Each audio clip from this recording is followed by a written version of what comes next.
Fala aí, pessoal. Começando aqui o segundo episódio desse projeto aí que eu estou chamando de A Voz e Algo Mais, né? Que tem a proposta da gente discutir, conversar, abordar algumas das dificuldades, das questões envolvidas nesse processo de tentar escutar as vozes, né? Tentar escutar outras pessoas, principalmente em situações que essas vozes vinham historicamente sendo silenciadas, vítimas de violência, vítimas de discriminação.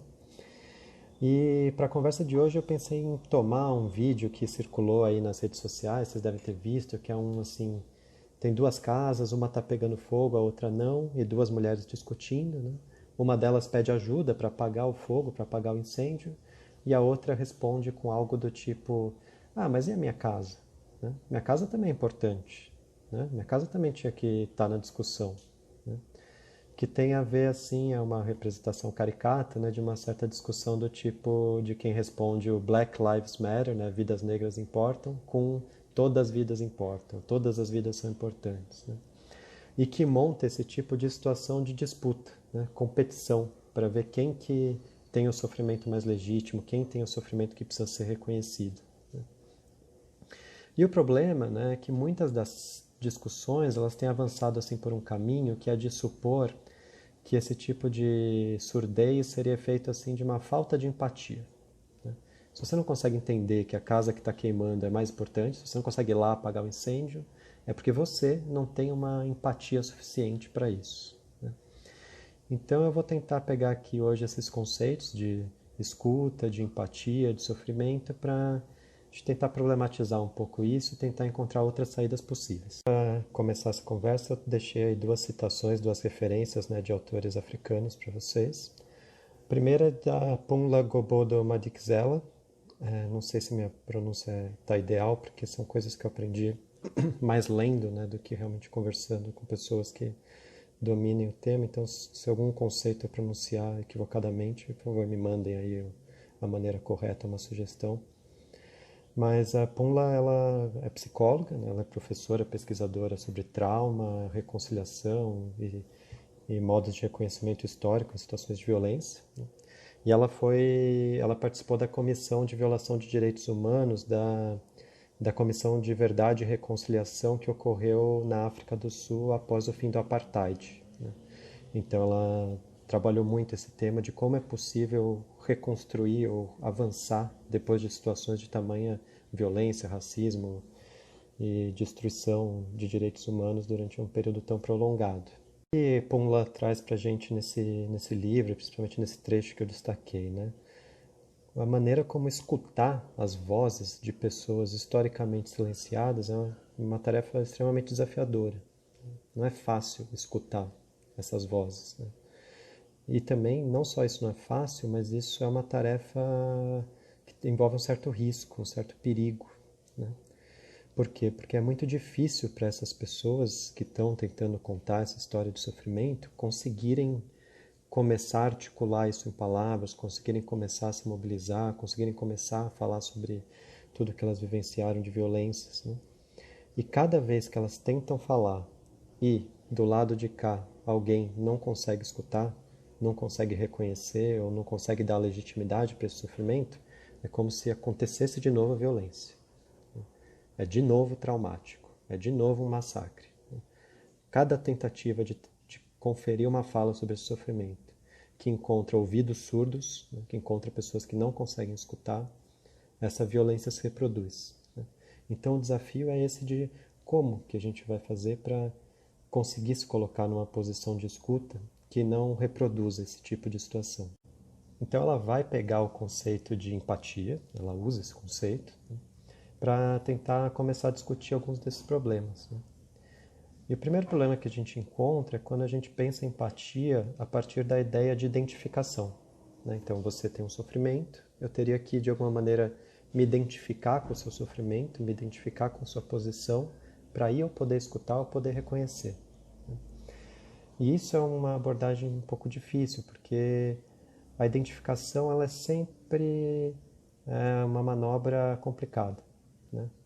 Por quê? Por um lado, pode acontecer um excesso de identificação, né? Então eu posso eu posso me identificar tanto com sua dor, né? Eu posso entrar tanto na ideia de que eu estou acessando a sua dor, que eu posso, por um lado, te silenciar novamente, né? Isso a gente encontra, por exemplo, quando a gente vê brancos ou outras pessoas que estão do lado dos opressores dizendo coisas do tipo: ah, não, entendo totalmente o que você passou, eu sinto a sua dor, eu sei o que você viveu. Não, a gente não sabe, não tem como saber, nunca vai saber, não tem como você pretender acessar de maneira radical a dor e o sofrimento da outra pessoa. Né? E pior, né? Quando isso é feito, quando vem uma fala desse tipo, eu sei o que você viveu, isso tende a funcionar como um novo silenciamento. Né? Ali onde a pessoa estava começando a falar, é como se a gente respondesse com: oh, não precisa falar nada não, já entendi. Eu sei o que você passou, pode continuar quietinho aí que eu já saquei qual é a sua. E não só esse risco de reproduzir uma violência, né, mas esse excesso de identificação, essa identificação massiva, ela começa a poder se voltar contra a própria pessoa que está escutando. Né? Se você se identifica massivamente, se você absorve muito desse sofrimento, isso começa a virar uma sobrecarga, começa a virar um desgaste, né? Começa a esgotar suas energias. Né? Quando você começa a excessivamente supor que existe uma equivalência entre a dor do outro e a sua. Mas também o problema pode ir para o outro lado, porque diante dessa dor que vem do outro e que a gente não consegue entender, a gente pode, em vez de se identificar massivamente, buscar se distanciar, buscar criar uma defesa, buscar se fechar. Né? Então aí entram os argumentos, tanto que buscam diminuir ou reduzir o sofrimento do outro, então falar que é mimimi, falar que não é para tudo isso, falar que não deveria estar sendo feito tanto alarde, tanto quanto outras reações do tipo as que eu mencionei do vídeo da casa pegando fogo. Né? A pessoa começa a querer ela assumir a posição de: ah não, meu sofrimento também é importante, eu também passei por dificuldades, eu também sofri. Né? Então seria assim, você se identifica, mas essa identificação promove um rompimento, uma vontade de se distanciar, uma vontade de se proteger disso. Então, um exemplo histórico que a gente tem desse tipo de situação em que o opressor começa a querer usar o seu próprio sofrimento como mecanismo de defesa para rejeitar e não reconhecer o sofrimento do oprimido, né, foi o que foi presenciado na Alemanha pós-guerra, né, pós-Holocausto. Né. Houve um certo movimento no sentido de: ah, mas e o sofrimento dos alemães? E o povo alemão, a gente não sofreu também com tudo que aconteceu? Né? E vejam, não é nem tanto discussão se houve ou não houve sofrimento. O problema é essa instrumentalização desse sofrimento para se negar a escutar o que está sendo dito pelos que foram vítimas da violência. Né? Esse sofrimento vira um mecanismo de recusa, de tapar os ouvidos. E esse tipo de lógica ele tende a ganhar contornos ainda mais perigosos, porque quando você começa a querer se defender, se distanciar disso com o qual a princípio você se identificou, né, isso não some. Né? Essa recusa não vai fazer a coisa desaparecer, ela vai simplesmente se ser internalizada e voltar de uma outra maneira. E muitas vezes a maneira que isso volta é como explosões de ódio, de crueldade, de violência. Né? Isso vai configurando o que a Jessica Benjamin, né, uma psicanalista norte-americana que trabalha também o tema do trauma, é o que ela chama dessa situação de matar ou morrer. Né? Ou então essa outra frase que ela usa, que é o título aqui desse episódio, é: só um pode sobreviver. Como se iniciasse uma disputa, né, que só tivesse lugar para um sofrimento, ou o meu ou o seu. Se eu reconhecer o seu, isso seria perder o meu, e como eu não estou disposto a perder o meu, eu vou ter que destruir o seu. Começa esse tipo de luta para ver quem é o único e legítimo e autêntico que pode sustentar uma fala sobre o sofrimento. Para quem, né, é da psicanálise, vocês conseguem reconhecer aí que isso tem a ver com essa dimensão identificatória do estágio do espelho. Né? Diante desse outro que eu tomo como uma imagem no espelho, só tem duas saídas possíveis. Né? Ou os dois ficam paralisados em silêncio, ou a gente sai pela violência para ver qual dos dois vai sobreviver. Né? Não tem saída outra.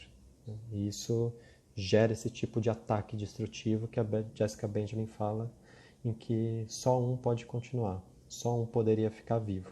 Né? E isso é fácil notar que não vai acabar bem. Então vocês veem que por essa via que equivale empatia com identificação, a coisa não funciona muito bem.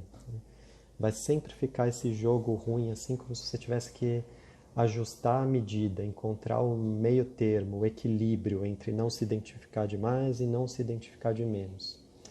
Esse tipo de matemática não tem como dar certo, né? Uma das ideias básicas aí para pensar os problemas, eu gosto de trazer algumas premissas assim, vocês vão ver que eu vou retornar a ela outras vezes, é a seguinte, né?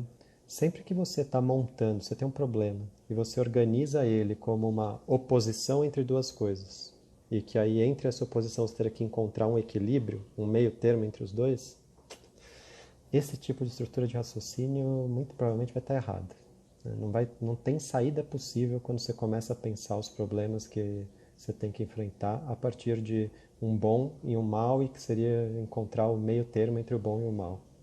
Isso não funciona, a gente precisa de outra solução.